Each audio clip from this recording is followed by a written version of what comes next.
ఇంకా మీ అందరికీ కూడా ఇంకొక శుభవార్త ఏమిటి అని అంటే రాష్ట్రంలో సీట్లు కూడా పెరుగుతున్నాయి. 175 కాస్త 263 స్థానాలకు ఏకంగా 50% పెంచి 263 స్థానాలకు పోతున్నాం. పార్లమెంటు స్థానాలు కూడా 25 నుంచి ఏకంగా 38 స్థానాలకు పార్లమెంటు స్థానాలు కూడా పెరుగుతూ ఉన్నాయి.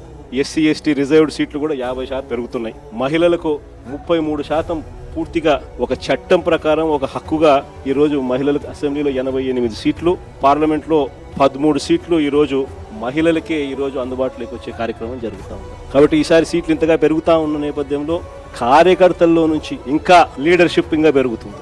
ఎవరైతే నాయకత్వ పటిమను గట్టిగా చూపించగలుగుతారో అందరికీ కూడా జగన్ న్యాయం చేస్తారని చెప్పి సందర్భంగా చెప్తాను. ఈసారి జగన్ 2.0లో మాత్రం ప్రతి కార్యకర్తకు చెప్తా ఉన్నాను. బహుశా మనం అధికారంలోకి ఉన్నప్పుడు కోవిడ్ ఉన్నది, మనం అధికారంలో ఉన్నప్పుడు 2 సంవత్సరాలు కోవిడ్ లాంటి విపత్కర పరిస్థితులు ఎప్పుడు ఎదుర్కొనే పరిస్థితుల మధ్య బహుశా కార్యకర్తలకు అనుకున్నంత పేరుకు బహుశా నేను న్యాయం చేయలేకపోయి ఉండొచ్చు. కానీ జగన్ 2.0లో మీ అందరికీ కూడా భరోసా ఇస్తా ఉన్నా. ప్రజలకు మంచి చేయడమే కాకుండా కార్యకర్తలకు మంచి జరుగుతుంది అని ఖచ్చితంగా చెప్తా ఉన్నా.